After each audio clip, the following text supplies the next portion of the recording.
Hidden love എന്ന ഡ്രാമയുടെ 5ാമത്തെ എപ്പിസോഡിന്റെ തുടക്കത്തിൽ physics ട്യൂഷന് കണ്ടെത്തിയ പുതിയ സാർ അടുത്ത ദിവസം രാവിലെ എത്തുമെന്നറിഞ്ഞതിനാൽ അയാൾ വരുന്നതിന് മുമ്പേ സ്ഥലം വിടാനായി രാത്രി തന്നെ സാക്ഷി പുറത്തു പോകാൻ തയ്യാറെടുത്തിരുന്നതാണ്. പക്ഷെ നേരം വെളുക്കാൻ വെയിറ്റ് ചെയ്തിരിക്കുന്നതിനിടയിൽ അവൾ അറിയാതെ ഉറങ്ങിപ്പോകുന്നു. പിന്നെ ഉണർന്നപ്പോഴേക്കും സമയം ഒരുപാട് വൈകിയിരുന്നു. അവൾ വേഗം പുറത്തേക്കിറങ്ങി ഹാളിൽ സാർ വന്നിരിപ്പുണ്ടോ എന്ന് നോക്കുന്നു.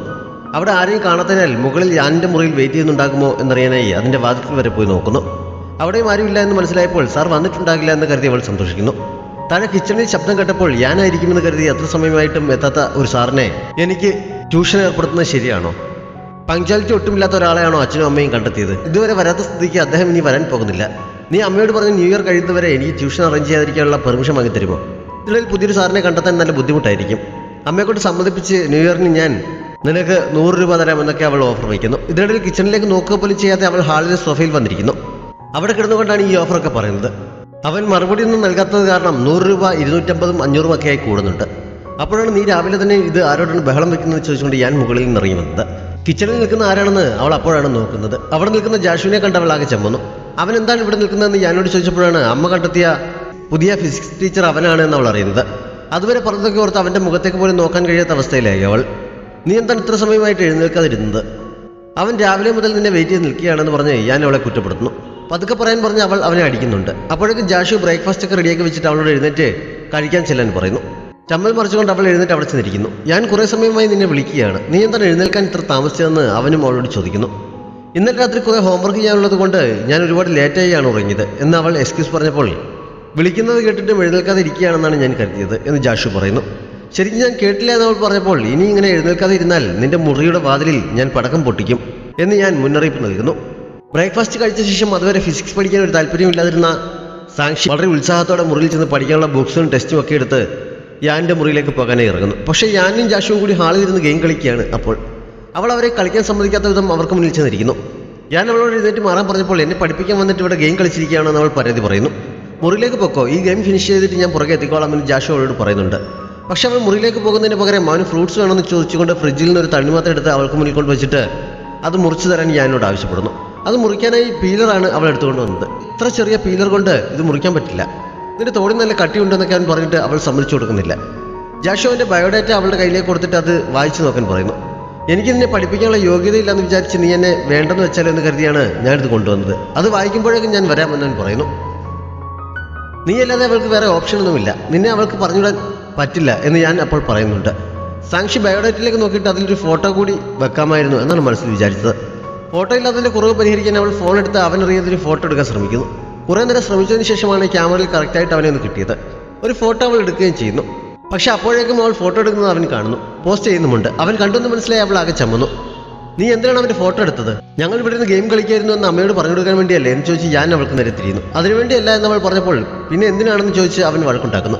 അവസാനം ഒരു കൂട്ടുകാരി എൻ്റെ ചേട്ടൻ വളരെ സുന്ദരനാണെന്ന് പറഞ്ഞു, പക്ഷേ എനിക്ക് നിന്റെ ഫോട്ടോ അവളെ കാണിക്കാൻ പറ്റില്ല, അതുകൊണ്ട് ഞാൻ അവൻ്റെ ഒരു ഫോട്ടോ എടുത്തതാണെന്ന് പറഞ്ഞ് അവൾ അവിടെ നിന്ന് എഴുന്നേറ്റ് ഓടുന്നു. ഞാൻ പുറകെ ഓടാൻ തുടങ്ങിയെങ്കിലും ജാഷു അവനെ പിടിച്ചു നിർത്തി സമാധാനിപ്പിക്കുന്നു. സാക്ഷി മുറിയിൽ ചെന്നിരുന്ന് എടുത്ത ഫോട്ടോ കാര്യമായി നോക്കുന്നു. അവൻ ഫോട്ടോയ്ക്ക് പോസ്റ്റ് ചെയ്തതുപോലെ അവളും കൈ വെച്ച് നോക്കുന്നുണ്ട്. അപ്പോഴേക്കും അവൻ തണ്ണിമത്തനും മുറിച്ചെടുത്തുകൊണ്ട് അവളുടെ ബുക്സൊക്കെയായി മുറിയിലേക്ക് വരുന്നു. അവളെടുത്ത ഫോട്ടോ കാണിക്കാൻ ആവശ്യപ്പെടുന്നുമുണ്ട്. എടുത്തത് കൊള്ളില്ലെങ്കിൽ ഡിലീറ്റ് ചെയ്ത് കളഞ്ഞിട്ട് വേറെ പുതിയ ഒരെണ്ണം എടുക്കാൻ സമ്മതിക്കാം.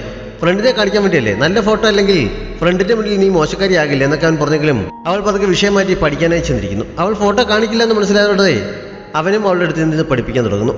കഴിഞ്ഞ എക്സാമിന്റെ പേപ്പർ ചെക്ക് ചെയ്യുന്ന കൂട്ടത്തിൽ സിമ്പിളായിട്ടുള്ള ക്വസ്റ്റ്യൻസ് അവൾ തെറ്റിച്ചിരിക്കുന്നത് കണ്ട് അവൻ അതിനെക്കുറിച്ച് പറഞ്ഞു കൊടുക്കുന്നു. നന്നായി ക്ലാസ്സിൽ ശ്രദ്ധിച്ചിരിക്കണം എന്ന് മുമ്പ് തന്നെ ഞാൻ നിന്നോട് പറഞ്ഞിട്ടുള്ളതല്ലേ, നിന്റെ അടുത്ത് വന്ന് എന്നും അത് പറയണോ എന്നവൻ ചോദിച്ചപ്പോൾ അതിന് പറ്റുമോ എന്ന് അവൾ ചോദിക്കുന്നുണ്ട്. ഞാൻ പഠിപ്പിക്കാൻ ചെന്നപ്പോൾ ഉള്ളതുപോലെ അല്ല കാര്യങ്ങൾ ഇപ്പോൾ. ജാഷുവിന്റെ സാമീപ്യം അവൾ ശരിക്കും എൻജോയ് ചെയ്യുന്നുണ്ട്. അതുകൊണ്ട് തന്നെ അവൻ പറയുന്നതൊക്കെ അവൾ ശ്രദ്ധിക്കുന്നുമുണ്ട്. വെക്കേഷൻ കഴിയുന്നവരെ ആഴ്ചയിൽ 3 ദിവസമായിരിക്കും ഞാൻ ക്ലാസ് എടുക്കാൻ വരുന്നത് എന്നവൻ പറഞ്ഞപ്പോൾ എല്ലാ ദിവസവും വരാൻ പറ്റില്ല എന്നവൾ കുറച്ച് വിഷമത്തോടെ ചോദിക്കുന്നുണ്ട്. 4 ദിവസം എനിക്ക് ഇന്റേൺഷിപ്പ് ഉണ്ട്, ബാക്കി 3 ദിവസം നിനക്ക് വേണ്ടി മാറ്റി വെച്ചിരിക്കുകയാണ് എന്നവൻ പറഞ്ഞപ്പോൾ അവൾ ഓക്കെ പറയുന്നു. നിനക്ക് ഫിസിക്സ് പഠിക്കാൻ ഒട്ടും താല്പര്യമില്ല എന്നാണ് ഞാൻ കരുതിയത്, പക്ഷേ ഇപ്പോൾ എന്നേക്കാൾ കൂടുതൽ പഠിക്കാൻ താല്പര്യം നിനക്കാണെന്ന് തോന്നല്ലോ എന്ന് ജാഷു പറഞ്ഞപ്പോൾ നീ കഥ പറയുന്നത് പോലെ പഠിപ്പിക്കുന്നത് കൊണ്ട് എനിക്ക് ഒട്ടും ബോറടിക്കുന്നില്ല എന്നവൾ പറയുന്നു. അവൻ്റെ സ്വന്തം നാടായ ഇഹയിൽ പഠിക്കാതെ എന്തുകൊണ്ടാണ് ഇവിടേക്ക് വന്നതെന്ന് ഇടയ്ക്ക് അവൾ ചോദിക്കുന്നു. ഭാവിയിൽ ഗെയിം ഇൻഡസ്ട്രിയിൽ വർക്ക് ചെയ്യാനാണ് ആഗ്രഹിക്കുന്നത്, ഏറ്റവും കൂടുതൽ ഗെയിം കമ്പനികൾ ഉള്ളത് ഇവിടെ ആയതുകൊണ്ടാണ് ഇവിടേക്ക് വന്നത് എന്നവൻ മറുപടി നൽകുന്നുണ്ട്. അടുത്ത ദിവസം അവൻ എത്തുന്നതിനേക്കാൾ മുമ്പ് ഉത്സാഹത്തോടെ അവൾ യാനിൻ്റെ മുറിയിലെത്തുന്നു. അവൾ അവിടെ ചെന്നിട്ട് കഴിഞ്ഞപ്പോഴാണ് അവൻ വന്നത്. അവനെ കണ്ടപ്പോൾ നല്ല ക്ഷീണം തോന്നിയാൽ ഇന്നലെ ഉറങ്ങാൻ പറ്റിയില്ല എന്ന് അവൾ ചോദിക്കുന്നു. ജോലി കുറച്ച് കൂടുതലുണ്ടായിരുന്നത് കൊണ്ട് ഉറങ്ങാൻ കുറച്ച് സമയമാണ് കിട്ടിയത് എന്ന് പറഞ്ഞ് അവൻ പഠിപ്പിക്കാനായിരിക്കുന്നു. എനിക്ക് കുറച്ച് ഹോംവർക്ക് ചെയ്യാനുണ്ട്, അത് ചെയ്ത് കഴിയുന്നവരെ വേറൊന്നും ചെയ്യാനില്ലാത്തത് കൊണ്ട് റെസ്റ്റ് എടുത്തോളൂ, ഞാൻ ചെയ്ത് കഴിയുമ്പോൾ വിളിക്കാമെന്ന് പറഞ്ഞ് അവൾ അവന് ഉറങ്ങാൻ വേണ്ടി ഒരു ചാൻസ് ഉണ്ടാക്കി കൊടുക്കുന്നു. അവൻ വേണ്ടെന്ന് പറഞ്ഞെങ്കിലും അവൾ നിർബന്ധിച്ചപ്പോൾ അവളോട് ഹോംവർക്ക് ചെയ്യാൻ പറഞ്ഞിട്ട് അവിടെ ഉണ്ടായിരുന്ന സോഫയിൽ ചാറ്റിന്ന് അവൻ ഉറങ്ങാൻ തുടങ്ങുന്നു. ഹോംവർക്ക് ചെയ്യുന്നതിടയിൽ അവൻ ഉറങ്ങിയെന്ന് മനസ്സിലായപ്പോൾ അവൻ ശബ്ദമുണ്ടാക്കാതെ എഴുന്നേറ്റ് എന്ന് യാൻ്റെ ഒരു കോട്ട് എടുത്ത് അവന് പുതപ്പിച്ചു കൊടുത്തിട്ട് തിരികെ പോയിരിക്കുന്നു. കുറേ സമയം കഴിഞ്ഞ് അവൻ ഉണർന്നപ്പോൾ അവൾ അവൻ്റെ മുന്നിലിരുന്ന് ഒരു ബുക്കിൽ എന്തോ വരച്ചുകൊണ്ടിരിക്കുകയാണ്. കോട്ട് പുതപ്പിച്ചിരിക്കുന്ന അവൻ ശ്രദ്ധിക്കുന്നു. ഇത്ര സമയം വിളിക്കാതിരുന്നത് എന്താണ്, നീ വെറുതെ സമയം കളയുകയാണില്ല എന്ന് പറഞ്ഞ് അവൻ വഴക്ക് പറയുന്നുണ്ട്. അതുവരെ എഴുതി കാണിക്കാനും പറയുന്നു. അതൊക്കെ ചെക്ക് ചെയ്തപ്പോൾ അവളുടെ പഠനത്തിൽ കാര്യമായ ഇമ്പ്രൂവ്മെൻ്റ് ഒന്നുമില്ല എന്നവന് മനസ്സിലാകുന്നു. ഞാൻ പഠിപ്പിക്കുന്നതൊന്നും നിനക്ക് മനസ്സിലാകുന്നില്ലെന്നാണ് തോന്നുന്നത് എന്നവൻ പറഞ്ഞപ്പോൾ ചേട്ടൻ പഠിപ്പിക്കുന്നതിൽ ഒരു കുഴപ്പമില്ല, എനിക്ക് പക്ഷേ ഫിസിക്സ് അത്ര ഇൻട്രസ്റ്റിംഗ് ആയി തോന്നുന്നില്ല, ഭയങ്കര ബോറാണ്, അതാണ് പ്രശ്നം എന്നവൾ പറയുന്നു. അന്ന് ക്ലാസ് കഴിഞ്ഞവൻ താഴേക്ക് വന്നപ്പോൾ ഞാൻ ഹാളിൽ ഇരുന്ന് ഗെയിം കളിക്കുകയാണ്. ജാഷുവും അവൻ്റെ ഒപ്പം കളിക്കാനിരിക്കുന്നു. അക്കൂട്ടത്തിലാണ് അടുത്ത ഒരു ദിവസം അവളെയും കൂട്ടി സയൻസ് മ്യൂസിയത്തിലേക്ക് പോകുന്നതിനെക്കുറിച്ച് അവൻ പറഞ്ഞത്. ഫിസിക്സ് പഠിക്കാൻ അവൾക്ക് ഒട്ടും താല്പര്യമില്ല, സയൻസ് മ്യൂസിയത്തിൽ കൊണ്ട് കാണിച്ചാൽ ചിലപ്പോൾ അവളിൽ ഇൻട്രസ്റ്റ് ഉണ്ടാക്കിയേക്കും എന്ന് ജാഷു പറയുന്നു. അച്ഛനോടും അമ്മയോടും അതിനെക്കുറിച്ച് പറഞ്ഞ് പെർമിഷൻ വാങ്ങുന്ന കാര്യം പറഞ്ഞപ്പോൾ ഇയർ എൻഡിങ് ആയതുകൊണ്ട് അവർക്ക് ജോലി തിരക്ക് കൂടുതലാണ്, അതുകൊണ്ട് ഇക്കാര്യത്തിൽ അവരെ ബുദ്ധിമുട്ടിക്കേണ്ട കാര്യമില്ല, എനിക്ക് തന്നെ തീരുമാനിക്കാവുന്നേ ഉള്ളൂ എന്ന് ഞാൻ പറയുന്നു. അങ്ങനെ അടുത്ത തന്നെ ഒരു ദിവസം അവർ 3 പേരും കൂടി മ്യൂസിയത്തിൽ പോകുന്നു. ഞാൻ പക്ഷേ അകത്തേക്ക് കയറാതെ അവർ 2 പേരെയും കൂടി അകത്തേക്ക് വിട്ടിട്ട് ഗെയിം കളിക്കാനായി പോകുന്നു. ജാഷു അതിനുള്ളിൽ ഇൻട്രസ്റ്റിംഗ് ആയിട്ടുള്ള പല കാര്യങ്ങളും അവൾക്ക് കാണിച്ചു കൊടുത്തിട്ട് അതിന് പിന്നിലെ സയൻസ് അവൾക്ക് വിശദീകരിച്ചു കൊടുക്കുന്നു. സ്ലൈഡ് നേരെ ഉണ്ടാക്കാതെ വളച്ചുണ്ടാക്കിയതിന് പിന്നിലെ ഫിസിക്സ് പ്രിൻസിപ്പൽ അവൾക്ക് പറഞ്ഞു കൊടുത്തിട്ട് അതിൽ കളിക്കാനും അവൻ സമ്മതിക്കുന്നു. അവൾ ആ യാത്ര ശരിക്കും എൻജോയ് ചെയ്യുന്നുണ്ട്. കയ്യിലെ ചൂട് തട്ടുമ്പോൾ അതുമായി കണക്ട് ചെയ്തിരുന്ന ഒരു സ്ക്രീനിൽ ചിത്രങ്ങൾ തെളിയുന്ന ഒരു പോട്ടിൽ അവൻ അവളെ കൊണ്ട് തൊടിയിക്കുന്നു. അവളുടെ കയ്യിൽ ചൂടടിച്ചപ്പോൾ സ്ക്രീനിൽ ഒരു ചെടിയുടെ ചിത്രം തെളിയുന്നു. അതിൻ്റെ പിന്നിലെ സയൻസും അവൻ അവൾക്ക് വിശദീകരിച്ചു കൊടുക്കുന്നു. നന്നായി പഠിച്ചാൽ മാത്രമേ ഭാവിയിൽ സ്വപ്നങ്ങൾ നേടിയെടുക്കാൻ കഴിയുകയുള്ളൂ എന്നവൻ പറഞ്ഞപ്പോൾ അവൻ്റെ സ്വപ്നം എന്താണെന്ന് അവൾ ചോദിക്കുന്നു. ചെറുപ്പത്തിൽ ആഴ്ചയൊരിക്കൽ മാത്രമാണ് വീഡിയോ ഗെയിം കളിക്കാൻ ചാൻസ് കിട്ടിയിരുന്നത്. എൻ്റെ ലൈഫിലെ നെഗറ്റീവ് റിയാലിറ്റികളൊക്കെ മറന്ന് ഒന്ന് സന്തോഷിക്കാൻ കഴിയുന്ന അപ്പോഴാണ്, അതുകൊണ്ട് മറ്റുള്ളവർക്കും അതുപോലെ സന്തോഷം നൽകാൻ കഴിയുന്ന ഗെയിംസ് സ്വന്തമായി ഉണ്ടാക്കണമെന്നാണ് എൻ്റെ സ്വപ്നം എന്നവൻ പറയുന്നു. നന്നായി പഠിച്ച എൻ്റെ സ്വപ്നം എന്താണെന്ന് കണ്ടെത്താൻ ഞാൻ ശ്രമിക്കാം എന്നവൾ പറയുന്നു. മാത്രമല്ല അവൻ്റെ സ്വപ്നം അധികം വൈകാതെ നേടിയെടുക്കാൻ കഴിയുമെന്നും പറയുന്നു. നിനക്കെന്നെ അത്ര വിശ്വാസമാണെന്ന് അവൻ ചിരിയോടെ ചോദിക്കുന്നുണ്ട്. 2 പേരുടെയും സ്വപ്നങ്ങൾ നേടിയെടുക്കാൻ വേണ്ടി കഠിനാധ്വാനം ചെയ്യാമെന്ന് 2 പേരും അവിടെ വെച്ച് പരസ്പരം വാക്കുകൊടുക്കുന്നു.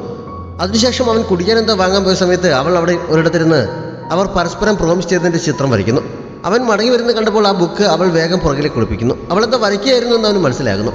വരയ്ക്കാൻ കഴിയുന്നത് നല്ല മനസ്സുള്ളവർക്കാണ് എന്നെനിക്ക് തോന്നിയിട്ടുണ്ട്, നിനക്കും ആ കഴിവ് കിട്ടിയിട്ടുണ്ടെന്നാണ് തോന്നുന്നത് എന്നൊക്കെ അവൻ പറയുന്നു.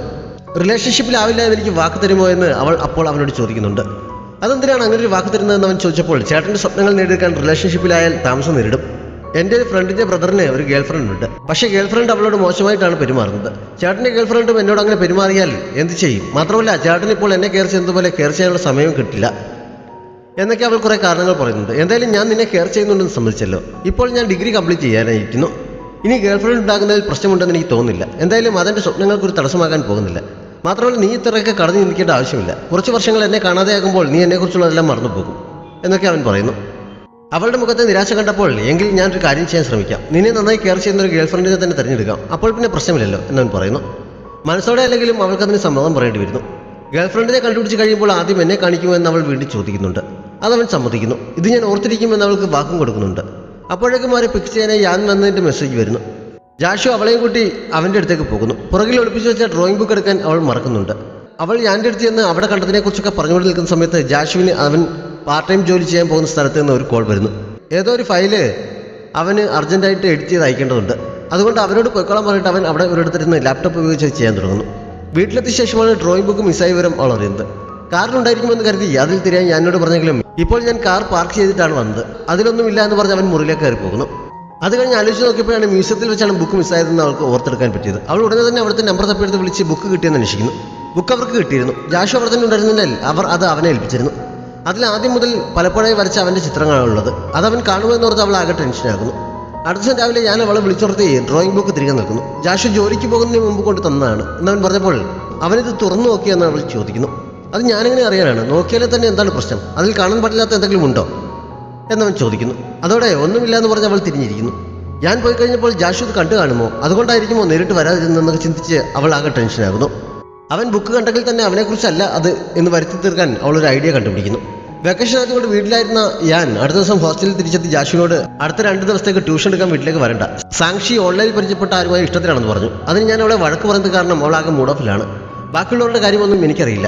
എൻ്റെ പെങ്ങൾ എന്തായാലും ഇപ്പോൾ ഇങ്ങനെ ഒരു റിലേഷൻഷിപ്പിലാകാൻ ഞാൻ സമ്മതിക്കില്ല എന്നൊക്കെ പറയുന്നു. അവളുടെ ഈ പ്രായത്തിൽ അവൾക്ക് ഇങ്ങനെയൊക്കെ തോന്നുന്നതിൽ കുറ്റം പറയാൻ പറ്റില്ല. അവൾക്ക് നല്ല ബുദ്ധി ഉപദേശിച്ചു കൊടുക്കണം, ശരിയും തെറ്റുമൊക്കെ പറഞ്ഞ് മനസ്സിലാക്കണമെന്നൊക്കെ ജാഷുവിനെ ഉപദേശിക്കുന്നു. അവൻ ക്ലാസ് എടുക്കാൻ വരുന്ന അടുത്ത ദിവസം അവനെ എങ്ങനെ ഫേസ് ചെയ്യുമെന്ന് ചിന്തിച്ചുകൊണ്ടാണ് സാക്ഷി യാൻ്റെ മുറിയിൽ ചെന്നിരുന്നത്. തൻ്റെ കള്ള ലവ് സ്റ്റോറി അവൻ വിശ്വസിച്ച് കാണുമെന്നൊക്കെ ചിന്തിച്ചുകൊണ്ടിരിക്കുന്ന സമയത്ത് യാനും അവനും കൂടി എത്തുന്നു. അവർ വരുന്ന ശബ്ദം കേട്ടപ്പോഴേ പ്രണയം തകർന്നതിൻ്റെ വിഷമത്തിലാണെന്ന രീതിയിൽ അവൾ സോഫയിലേക്ക് കിടന്ന് മുഖം മറച്ചു പിടിക്കുന്നു. യാൻ അടുത്ത് എന്തൊക്കെയോ ചോദിച്ചെങ്കിലും അവൾ അവനെ നോക്കുന്നത് പോലുമില്ല. ക്ലാസ് കഴിയുമ്പോൾ ഒരു റൈഡിന് കൊണ്ടുപോകാം, അച്ഛനോടും അമ്മയോടും ഇതിനെക്കുറിച്ച് പറയില്ലെന്നൊക്കെ അവളെ സമാധാനിപ്പിക്കാൻ പറഞ്ഞിട്ട് ബാക്കി ജാഷുവിനെ ഏൽപ്പിച്ചിട്ട് അവൻ പുറത്തേക്ക് പോകുന്നു. അവളുടെ ലവറെക്കുറിച്ച് ജാഷു അവളോട് ഓരോന്ന് ചോദിക്കുന്നു. എങ്ങനെയാണ് പരിചയപ്പെട്ടതെന്നൊക്കെ ചോദിച്ചപ്പോൾ ആദ്യം അവളൊന്നും പറയുന്നില്ല. എന്നോട് റിലേഷൻഷിപ്പിലാകരുതെന്ന് പറഞ്ഞിട്ട് നീ തന്നെ റിലേഷനിലായതോ എന്നവൻ ചോദിച്ചപ്പോൾ എൻ്റെ നുണക്കഥ അവന് വിശ്വാസമായി എന്ന് അവൾക്ക് മനസ്സിലാക്കുന്നു. അതോടെ അവൾ നിവർന്നിരിക്കുന്നു. അവൻ എത്ര വയസ്സുണ്ടെന്ന് ജാഷു ചോദിച്ചപ്പോൾ അവൻ്റെ പ്രായം ഉദ്ദേശിച്ച് ഡിഗ്രി ഫൈനൽ ഇയർ പഠിക്കുകയാണ്, 20-ന് മുകളിൽ കാണുമെന്ന് അവൾ പറയുന്നു. ഇതുവരെ തമാശ പോലെ കേട്ടിരുന്ന അവൻ ഇപ്പോൾ സീരിയസ് ആകുന്നു.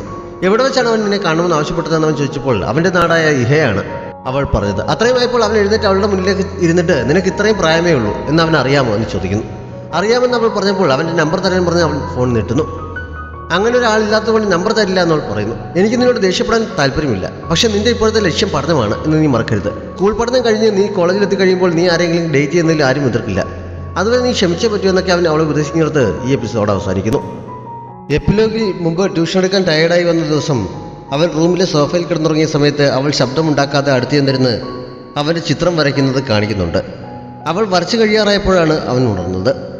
നമ്മുടെ ചാനൽ ഇതുവരെയും സബ്സ്ക്രൈബ് ചെയ്തിട്ടില്ലാത്ത കൂട്ടുകാർ സബ്സ്ക്രൈബ് ചെയ്യാനും ലൈക്ക് ചെയ്യാനും ഷെയർ ചെയ്യാനും മറക്കരുത്. Thanks for watching.